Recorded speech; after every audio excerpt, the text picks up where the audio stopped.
There's a huge swell moving into California, and I've never seen a 30-foot wave before, so tomorrow I want to check out Pescadero Point for the first time, more commonly referred to as Ghost Tree.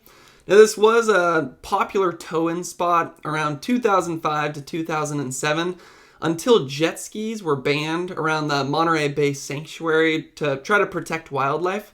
So since then, it's kind of gone into obscurity, and that's part of the reason that I'd never heard of it until I got Surfline's California Surf Guide for Christmas. And as I was flipping through all the different spots for the Central Coast, I came across a spot called Ghost Tree, and it had some pretty interesting information. Let's check out the Surfline California Surf Guide to see what it has to say about Ghost Tree. Ghost Tree is actually at Pescadero Point and is a relatively new XXL big wave spot for the tow-in crew right in front of the Pebble Beach golf course. So it shows that this guide is a little bit old. It's no longer a new spot and you can no longer tow into it, but it is off the Pebble Beach golf course. Apparently it's off of the 18th hole. The Deepwater Carmel Canyon immediately offshore refracts long period west swell energy to produce waves up to 4 to 5 times the normal wave height in the area. Unless you're one of the top 50 big wave surfers in the world, don't even think about it. Fun to watch though. And that's what I'm hoping to do tomorrow. PWCs may be banned throughout the Monterey Marine Sanctuary in late 2005. So obviously, since this guide has been published, the PWCs were banned. But it is interesting to look down at this section here. It says, bring your 3-seater PWC, life vest, tow-in board, EMT, waterproof cell phone so you can call 911. You notice it says 3-seater PWC? That's because at the time, the regulation was against 1 and 2 seaters. You could think of these as jet skis. So the way some of these early tow-in guys got around this regulation was they used the loophole of taking out 3 seaters. So since then, all jet skis have been banned. And I'd say it's for maybe 2 big reasons. One is just how dangerous it is. You can see the bottom, rock reef, and massive boulders on the inside. You got your hazards. The wave, rocks on the inside, PWCs, drowning, the locals if you're a kook. Unfortunately, we did have a local big wave surfer. His name was Peter Davi. He ended up losing his life out there. So that's part of the reason they banned jet skis, is just because of how dangerous the wave is. But maybe the bigger reason is what it says right here in crowd factor. This is a bit of foreshadowing. Likely to get more crowded with PWCs and tow teams on big swells. And that is exactly what ended up happening. Once the secret was out, it started getting a bit more crowded out there, and then they had to launch their jet skis out of Monterey. They would drive 11 miles around the Monterey Peninsula, going through, I think, 5 or 6 different marine sanctuaries to get to Ghost Tree. So they just viewed that as too big of a disturbance to marine life, and that's the big part of the reason that they banned jet skis. And now maybe you might still have a few people paddle out there, but it's a pretty dangerous wave for paddling. Now, part of the reason for that, you can see best size 20 to 80 feet or more. But the thing that really caught my eye when I was reading this is it says best swell direction west. And then if we go back up here, it says Carmel Canyon immediately offshore refracts long period west swell energy. So if we go up to the swell chart here, this is Monterey to Carmel, and we look at this, it shows west 270, long period 18-second swell. And then you look at where Ghost Tree is, and it is just lighting up in that bright red color. And interestingly, this is almost the exact same kind of swell that we have moving into California tomorrow. We could take a look at this swell by checking out the Surfline forecast for Ghost Tree tomorrow. So today it said 5 to 7 feet, tomorrow 30 to 35 feet, and if we click into some parts of the morning, it even shows the potential for some 40-foot waves. Notice the color coding here though, it's in that yellowish color, which means poor to fair. Part of the reason for that is we have southerly winds instead of the east winds that we learned that Ghost Tree likes. The other part of the reason is we had a storm move through California today, and that brought some gusty winds, some rainy conditions, and it's very rare for the ocean to be able to clean itself up that quickly. Now on top of that, we also have a huge tidal swing tomorrow. This is something that's been happening all week.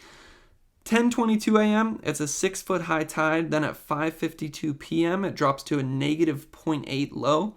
The reason this is significant is because we're going to be combining the large waves with this exceptionally high tide, and that'll most likely lead to some flooding across the central coast.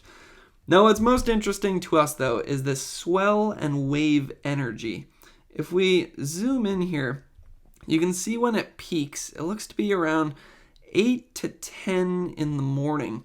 And if we actually look at the details, it's showing 20 feet at 18 seconds, 275 degrees at 8 a.m.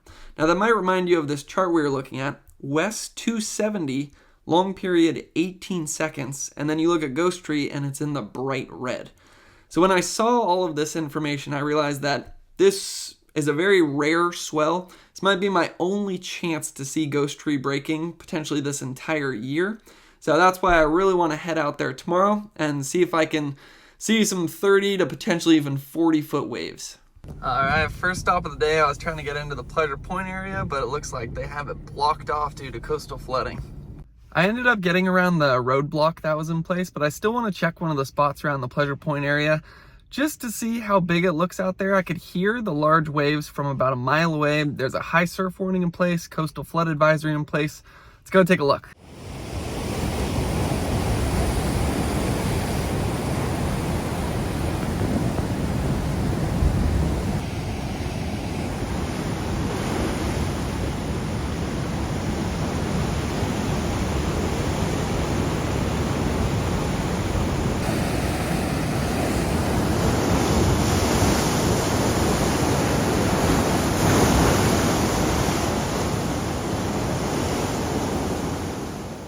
The surf in the Pleasure Point area definitely looked pretty big and unruly. Nobody out there. I would have to guess the waves were about 10 to 15 feet.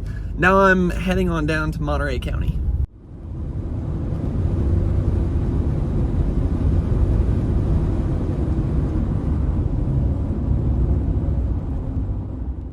We're getting into Monterey County now, and before we go look at ghost trees, there is one other spot that's known for pretty big, powerful waves down here.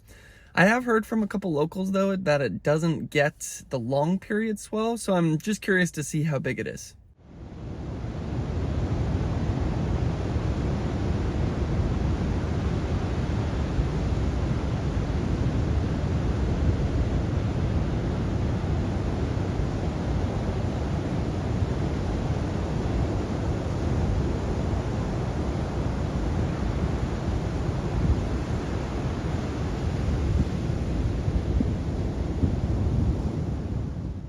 Yeah, definitely looked pretty big out there. I'd say it was bigger than the Santa Cruz area, but still nothing too crazy. Now that just makes me even more curious to see how big Ghost Tree is going to be. So let's go check that out. All right, we are finally here, and Ghost Tree did not disappoint.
It was absolutely awesome out here. Saw some 30 to 40 foot waves, biggest waves I've ever seen in my entire life.